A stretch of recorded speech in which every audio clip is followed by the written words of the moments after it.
Kemm ilek Prim Ministru f'dawn l-aħħar snin dejjem provajt tikkonvinċi biex il-kriżi tar-refuġjati tittieħed biktar serjetà. Dan kliem il-President tal-Parlament Ewropew Martin Schulz lil Prim Ministru Joseph Muscat f'Kastilja. B'hekk żied jgħid Schulz huwa xieraq li summit dwar l-immigrazzjoni se jsir f'Malta.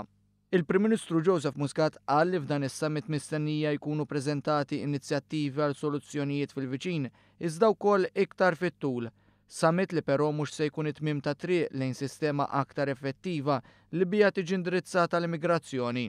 Għaldaqstant il-Prim Ministru tenna li m'għandux ikollna l-illużjoni li hemm xi soluzzjonijiet faċli.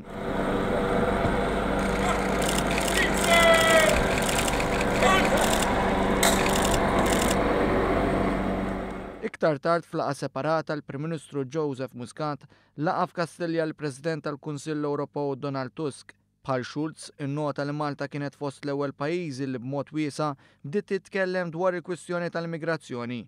Tusk innota li teħtieġ ħidma flimkien mal-partijiet kollha u ringrazzja l-Prim Ministru tal-organizzazzjoni tal-Valletta Summit u s-Summit informali tal-Kunsill Ewropew li se jseħħ minnu fih warah.